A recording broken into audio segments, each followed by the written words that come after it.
Puji nama Tuhan, kita boleh sama-sama kembali berkumpul untuk beribadah pada pagi hari ini. Sebelum kita mulai ibadah kita pada pagi hari ini, mari sama-sama kita mau berdoa.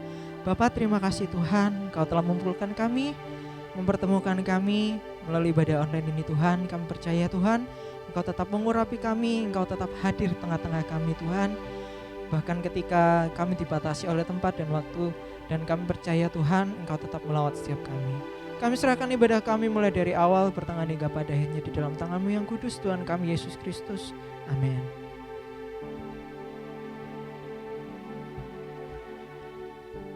Saat ku menyembah-Mu, Roh-Mu bekerja.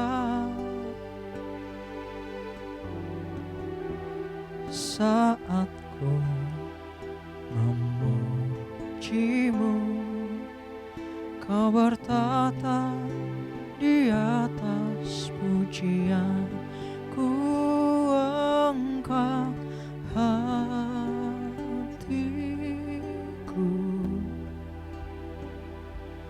ku pandang kekudusan-Mu. Saat ku sembah, ku puji-Mu, ku rasakan kehadiran-Mu Tuhan.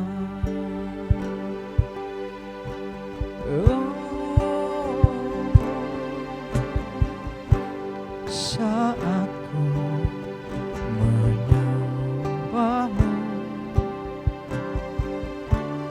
Roh-Mu bekerja. Saat ku memuji-Mu, Engkau bertata di atas pujian. Saat ku menyembah-Mu, Roh-Mu bekerja. Saat ku menyembah-Mu, Kau bertata di atas pujian.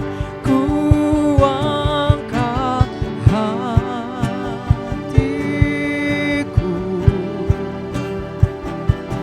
ku pandang kekudusan-Mu. Saat ku sembah, ku puji-Mu, ku rasakan kehadiran-Mu Tuhan. Ku angkat hatiku, ku pandang kekudusan-Mu. Saat ku sembah, ku puji-Mu, ku rasakan kehadiran-Mu Tuhan. Ku angkat hatiku,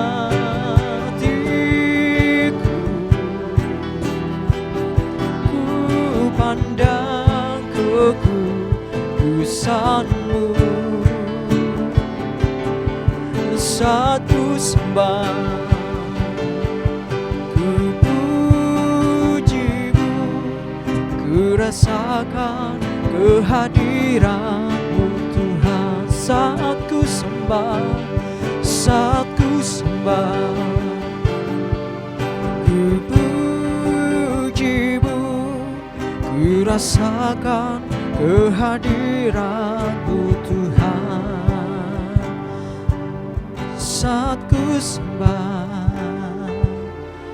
ku puji-Mu, ku rasakan kehadiran-Mu Tuhan.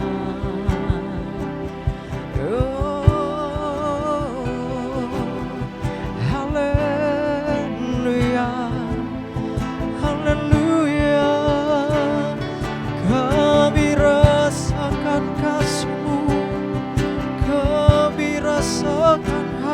berkat-Mu Tuhan, jamah setiap kami. Haleluya, haleluya, haleluya.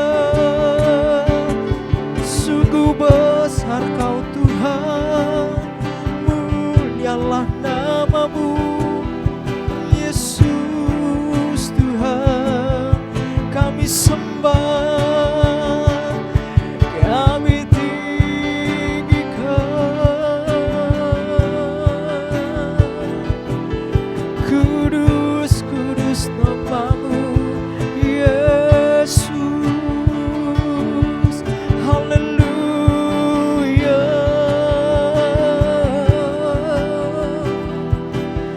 syukur. Haleluya.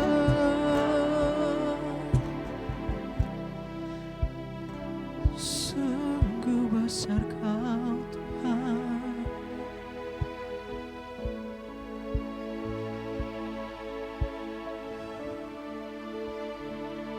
Kami perlu Engkau Tuhan dalam setiap kehidupan kami. Kami perlu Engkau menuntun setiap langkah kami dari hari lepas hari Tuhan. Sebab Engkau Allah yang besar, Engkau Allah yang hidupnya senantiasa menyertai kami. Kau di hatiku, Kau di pikiranku, dan bawaku mendekat di mana Kau tinggal. Kau di hatiku, dan Kau di pikiranku, dan bawaku mendekat di mana Kau tinggal.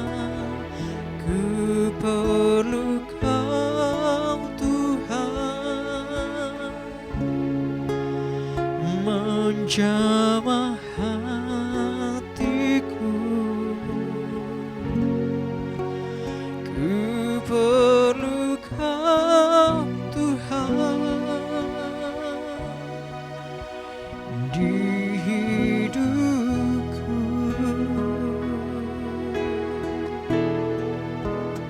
Hanya Engkau Tuhan mengerti hatiku. Hanya Engkau Tuhan yang ku perlu.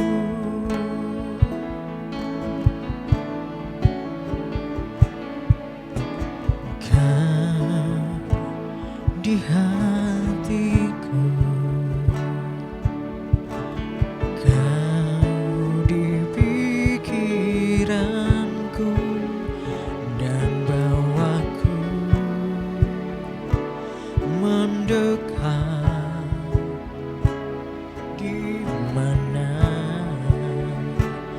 Kau tinggal.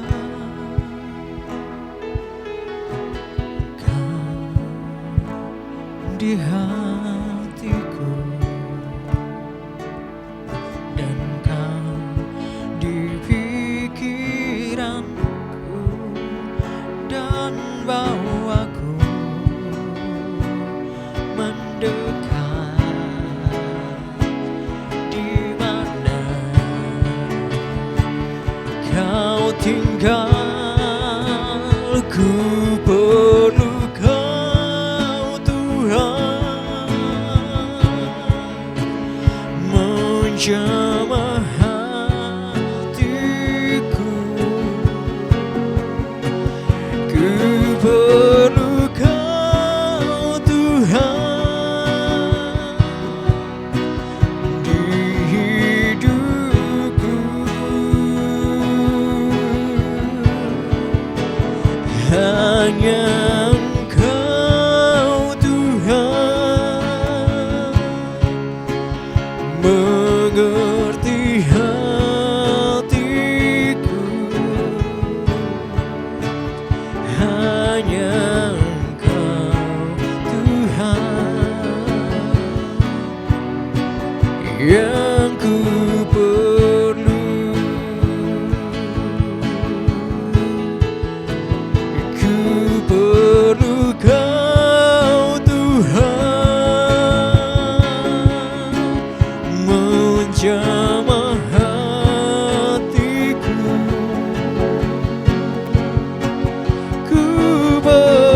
hanya Engkau Tuhan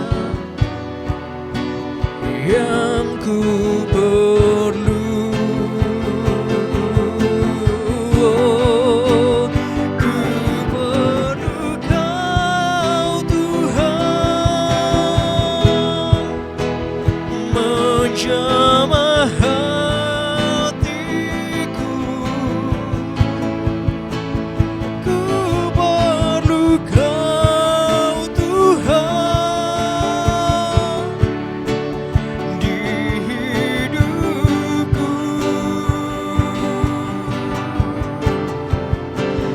Hanya Engkau Tuhan mengerti hatiku. Hanya Engkau Tuhan yang ku perlu.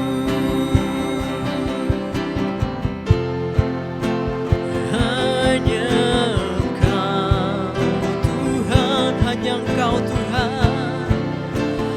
hanya Engkau Tuhan, hanya Engkau Tuhan yang ku perlu.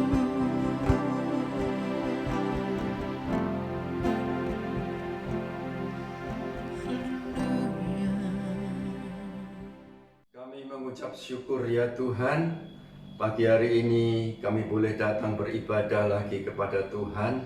Semua adalah kasih karunia Tuhan, dan kami sudah memuji, memuliakan nama Tuhan. Sebentar kami akan mendengarkan firman-Mu. Tuhan, urapi hamba-Mu, biarlah firman-Mu boleh kami dengar, kami simpan dan kami lakukan untuk kehidupan kami. Firman-Mu menjadi andalan dan kekuatan kami. Terima kasih Bapa. Dalam nama Tuhan Yesus kami berdoa dan mengucap syukur. Haleluya. Amin. Shalom saudara-saudara yang dikasihi Tuhan. Tentu hati Tuhan amat senang melihat saudara setia beribadah pagi hari ini. Saudara, pagi hari ini firman Tuhan saya beri judul orang asing dan pendatang. Orang asing dan pendatang. Saya akan bacakan dalam suratan Ibrani pasal yang ke-11 ayat yang ke-13. Ibrani pasal yang ke-11 ayat yang ke-13. Dalam iman mereka semua ini telah mati sebagai orang-orang yang tidak memperoleh apa yang dijanjikan itu, tetapi yang hanya dari jauh melihatnya dan melambai-lambai kepadanya, dan yang mengakui bahwa mereka adalah orang asing dan pendatang di bumi ini. Amin. Saudara-saudara yang dikasihi Tuhan, kita baca nats ini. Dalam iman mereka semua ini telah mati sebagai orang-orang yang tidak memperoleh apa yang dijanjikan itu. Jadi saudara-saudara, ada orang yang memperoleh janji Tuhan selama dia hidup di bumi ini. Ada orang yang memperoleh sebagian, ada orang yang tidak memperoleh apa yang dijanjikan itu. Nah saudara-saudara, ini menunjukkan bahwa kedaulatan itu ada di tangan Tuhan. Tuhan itu berdaulat. Tuhan itu yang punya otoritas. Dia yang punya kuasa atas segala sesuatu. Artinya atas segala kehidupan kita, dari semua aspek kehidupan kita, atas alam semesta, atas langit dan bumi, itu semua ada dalam otoritas Tuhan. Nah saudara, apa yang harus kita lakukan andai kata kita mengalami hal yang demikian? Tetap bertekun dalam iman, ya, meskipun belum memperoleh apa yang Tuhan janjikan. Saudara-saudara yang dikasihi Tuhan, mungkin saat ini saudara sedang bergumul dalam persoalan, sedang berjuang menyelesaikan masalah demi masalah. Mungkin bisnis saudara, mungkin rumah tangga saudara, mungkin suami, istri, anak, mungkin juga soal sakit penyakit yang belum kunjung sembuh, masih bergumul saat ini. Saudara, kita harus bertekun di dalam iman, ya. Saudara, karena apa? Karena hanya bertekun di dalam iman, maka kita akan mendapatkan kesukaan, sukacita, ganti semua apa yang kita alami.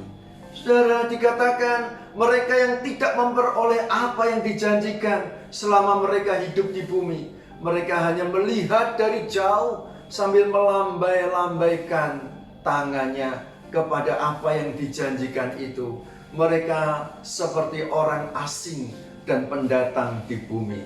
Memang saudara, kita adalah orang asing dan pendatang di bumi ini. Bumi bukan tempat kita yang abadi. Kita hanya hidup sementara di dunia ini. Semuanya kita akan tinggalkan. Tidak ada satupun yang kita bawa, kecuali segala perbuatan-perbuatan kita nanti kita akan pertanggungjawabkan di hadapan Tuhan. Saudara-saudara yang dikasihi Tuhan, saudara, pergumulan ini tidak gampang. Ada orang yang bergumul untuk mendapatkan anak, bertahun-tahun sudah menikah tapi belum memperoleh anak. Bahkan ada yang sampai meninggal belum juga dikaruniai anak. Ada orang yang bergumul untuk mendapatkan rumah, mempunyai rumah sendiri, karena selama ini mungkin kos, kontrak dari tahun ke tahun, bergumul, mungkin belum memperolehnya. Sampai saat ini sudah lama, tapi tidak ada berkat, belum diberkati oleh Tuhan untuk bisa membeli, baik dengan lunas, tunai ataupun angsuran. Saudara, jangan berputus asa, tetaplah bertekun dalam iman kita. Karena ingat saudara, Tuhan itu ya dan amin. Nanti andai kata Dia tidak memberikannya selama kita hidup di dunia ini, nanti Dia akan memberikannya saat kita berada bersama dengan Dia. Saudara-saudara, biarlah mata kita tetap tujukan kepada Tuhan saja. Saudara, di dalam Ibrani pasal yang ke-12 ayat yang kedua dan 3. Ibrani pasal yang ke-12 ayat yang kedua dan 3 saya akan bacakan. Marilah kita melakukannya dengan mata yang tertuju kepada Yesus, yang memimpin kita dalam iman dan yang membawa iman kita itu kepada kesempurnaan, yang dengan mengabaikan kehinaan tekun memikul salib, ganti sukacita yang disediakan bagi Dia yang sekarang duduk di sebelah kanan takhta Allah. Ingatlah selalu akan Dia yang tekun menanggung bantahan yang sehebat itu terhadap dirinya dari pihak orang-orang berdosa, supaya jangan kamu menjadi lemah dan putus asa. Jadi saudara, penderitaan masalah itu bisa membuat iman kita lemah, hidup kita lemah dan menjadi putus asa. Tetapi firman Tuhan berkata, pandang saja Dia, pandang terus Dia. Ingat, Dia sudah mati di atas kayu salib, Dia sudah menderita untuk kita, Dia menerima bantahan penghinaan yang hebat yang seharusnya itu milik kita karena kita orang yang berdosa, tetapi itu ditimpakan kepada Tuhan, ya. Tuhan menerima hinaan yang hebat dari pihak orang-orang berdosa pada saat Dia mati di atas kayu salib. Ingat itu, Dia sudah melakukannya untuk kita.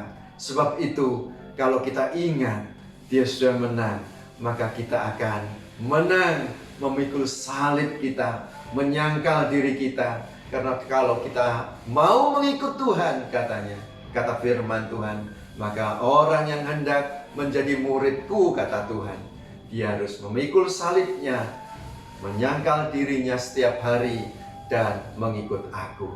Saudara-saudara, apa yang kita alami Janganlah membuat kita menjadi lemah, tetapi membuat kita lebih bersungguh-sungguh. Karena tempat kita saat ini yaitu dunia, itu adalah tempat yang sementara. Kemenangan yang sejati, kemenangan yang kekal, itu setelah kita masuk dalam kebahagiaannya yang kekal, yang mulia. Nah saudara, karena dia sudah tekun memikul salibnya untuk kita, supaya kita yang hidup ini, kita diselamatkan. Nah saudara, ada sebuah cerita yang menarik hati saya, yaitu kisah tentang orang kaya dan Lazarus yang miskin. Saudara-saudara, itu terdapat dalam Injil Lukas pasal yang ke-16. Kalau saudara mau membaca seluruhnya, saudara bisa baca mulai ayat yang ke-19 sampai yang ke-31.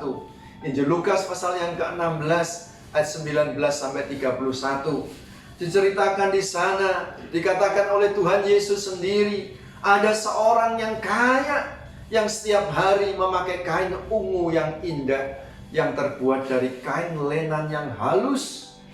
Setiap hari berpesta dengan bersukacita.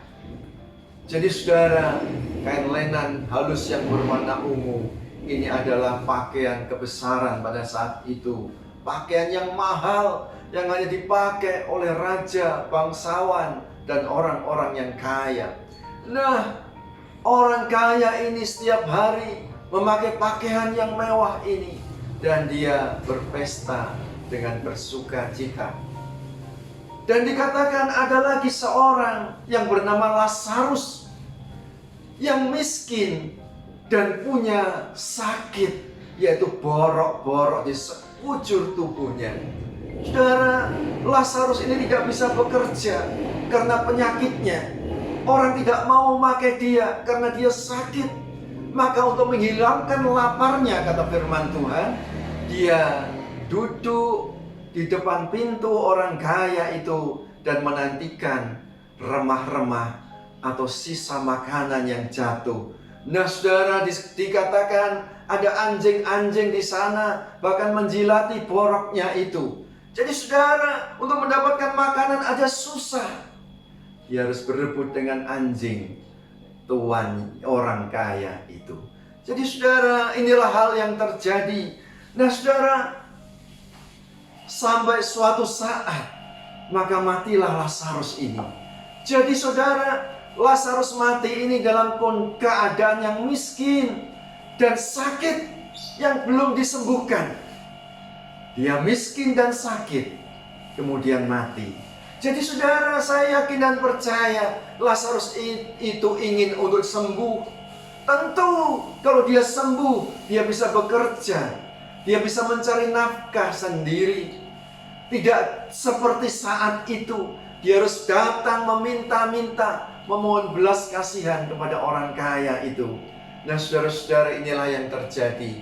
Saya tidak menyoroti masalah kaya dan miskin, tetapi saya hendak menyoroti bagaimana seorang Lazarus, dia yang bertekun dalam iman, dia yang mengharapkan pertolongan Tuhan, tetapi sampai matinya dia tetap miskin, dia tetap sakit borok-borok. Saudara-saudara yang dikasihi Tuhan, inilah situasi yang sulit bagi seorang Lazarus. Dia harus berjuang setiap hari. Tentu dia mengharapkan sebuah mukjizat yang terjadi dalam hidupnya, tetapi tidak terjadi sampai dia meninggal. Nah saudara, cerita ini tidak sampai berhenti pada saat mereka Lazarus meninggal. Orang kaya itu pun juga meninggal, sama-sama meninggal. Tetapi apa yang terjadi? Cerita ini dilanjutkan oleh Yesus. Lazarus setelah dia mati, dia berada di dalam Firdaus, berada bersama dengan Abraham, ya, sedang bercengkrama dengan Abraham. Kita tahu Abraham siapa? Abraham adalah bapak orang beriman, ya. Orang-orang Yahudi sangat menghormati Abraham, mengakui bahwa Abraham adalah bapak mereka, bapak yang beriman, Yang membuat keturunan Israel adalah Abraham, dari Abraham. Saudara-saudara, itulah Lazarus yang di dunia ini menderita, miskin dan sakit borok. Mati juga dalam keadaan yang demikian. Selama di dunia, dia tidak memperoleh apa yang dijanjikannya. Dia hanya melihat dari jauh sambil melambai-lambaikan tangannya, ya, menganggap dirinya sebagai orang asing, sebagai pendatang di dunia ini. Tetapi apa yang terjadi? Dia memperolehnya pada saat dia meninggal. Setelah dia meninggal, dia berada dalam sebuah situasi yang berbeda. Ada dalam sebuah kebahagiaan yang luar biasa. Tetapi orang kaya ini ketika dia meninggal, dia masuk ke alam maut. Dikatakan dia merasa kehausan karena nyala api yang menyala-nyala itu. Maka dia melihat dari jauh, dia tidak bisa menyeberang. Dan Lazarus juga tidak bisa menyeberang ke tempatnya. Dia memohon kepada Bapak Abraham, berseru minta belas kasihan. Biarkan Lazarus mencelupkan jarinya dan meneteskan setetes dua tetes air ke dalam mulutnya, karena dia sangat menderita. Saudara-saudara yang dikasihi Tuhan, jangan pernah berhenti berharap kepada Tuhan. Miliki iman, bertekun terus, karena tempat kita yang abadi bukan di dunia ini. Dunia ini penuh lembah air mata, penuh dengan penderitaan, penuh dengan masalah. Ya, kita selama masih hidup di dunia ini, kita akan menghadapi banyak masalah. Kita harus memikul salib kita masing-masing. Kita harus menyangkal diri masing-masing. Tetapi ingat, terus pandang Dia, terus pandang Yesus, terus berharap kepada Dia. Iman kita tidak boleh gugur, kita tidak boleh lemah dan kehilangan pengharapan. Apapun yang terjadi, sampai kita memandangnya dan mengalaminya sendiri, bersama dengan Dia, bersama dengan Bapak Abraham di sorga yang mulia. Saudara-saudara yang kekasih, kita ini sebagai pendatang, kita sebagai orang asing. Sebab itu saudara, jangan pernah kita mengharapkan banyak dunia ini. Dunia sebentar akan berlalu, dunia akan kita tinggalkan. Tetapi pengharapan yang utama, yaitu keselamatan yang kekal, yang akan kita terima nanti bersama-sama dengan Dia. Dia sudah menyediakan semuanya, ganti sukacita, ganti penderitaan yang ada di dunia ini. Nah saudara, Matius pasal yang ke-11 ayat yang ke-16. Saya akan bacakan dalam Injil Matius pasal yang ke-16, Matius 11 ayat yang ke-6. Matius 11 ayat yang ke-6. Dan berbahagialah orang yang tidak menjadi kecewa dan menolak aku. Aku ini Tuhan Yesus. Saudara-saudara, jangan pernah menjadi kecewa dan menolak apapun keadaan kita. Ya, mungkin kita sudah bergumul cukup lama menghadapi masalah kita. Kapan Tuhan masalah ini diselesaikan? Kapan Tuhan? Tetapi ingat, dalam setiap pergumulan kita harus memandang Dia. Ingat saudara, Dia adalah Allah yang berdaulat atas hidup kita. Dia yang punya otoritas. Dia bisa melakukan apa saja.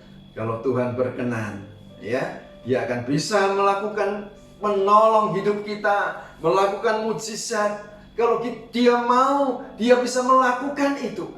Tetapi saudara, Dia punya otoritas, Dia punya kedaulatan. Dia bisa melakukan apa saja dalam hidup kita, supaya iman kita dibentuk, supaya kita bertekun, supaya kita menjadi sempurna. Dan itu adalah hal yang mulia. Dia ingin menyediakan yang terbaik bagi kehidupan kita, bukan hanya di dunia ini, tetapi nanti di sana. Saudara-saudara yang dikasihi Tuhan, kata nama Lazarus itu saya lihat artinya itu adalah Allah menolong, Tuhanlah pertolongan. Tetapi saudara, dalam cerita ini, Lazarus yang miskin dan orang kaya, Lazarus tidak mendapatkan pertolongan untuk kesembuhan penyakitnya dan kemiskinannya sampai dia mati. Tetapi setelah itu dia mendapatkan kemuliaan, dia mendapatkan kebahagiaan, dia mendapatkan sukacita, ganti semua yang dia alami selama di dunia ini. Bukankah itu yang kita inginkan? Saudara-saudara ingat, jangan pernah kecewa, jangan pernah menolak Yesus. Apapun yang terjadi, Dia adalah Allah yang punya rencana yang terbaik bagi setiap kehidupan kita. Dia Allah yang berdaulat, Dia Allah yang punya otoritas. Tetapi janjinya, ya dan amin. Ya, entahlah di dunia ini atau nanti di sana ketika kita masuk dalam kehidupan yang kekal bersama-sama dengan Dia. Tetaplah bertahan dalam iman. Tujukan mata kita kepadanya. Jangan pernah kecewa dan jangan pernah menolak Dia. Amin. Mari kita berdoa. Bapa Surgawi, kami mengucap syukur atas firman-Mu. Kami mengerti Tuhan bahwa Tuhan adalah Allah yang berdaulat, Allah yang berkuasa, Allah yang punya otoritas atas segala sesuatu, termasuk kehidupan kami. Kami percaya Tuhan, rencana-Mu tidak ada yang gagal. Rancangan-Mu adalah rancangan yang terbaik bagi hidup kami. Kami ingin Tuhan, kami tetap punya iman. Kami menyelesaikan pertandingan ini dengan baik. Kami ingin mencapai garis akhir dengan iman, sehingga kami boleh masuk dalam kebahagiaan-Mu bersama-Mu di sana. Ganti semua masalah dan penderitaan selama di dunia ini. Terima kasih Tuhan, terima kasih. Kami sadar hidup kami adalah milik-Mu. Kami serahkan semua ke dalam tangan Tuhan. Memberkati kami semua Tuhan. Berikan kami kekuatan, berikan kami penghiburan, sehingga kami tetap punya iman, kami tetap bertahan, kami tidak menjadi kecewa, dan kami tidak menjadi menolak Tuhan. Tetapi kami tetap setia sampai langkah kami yang terakhir. Dalam nama Tuhan Yesus kami berdoa dan mengucap syukur.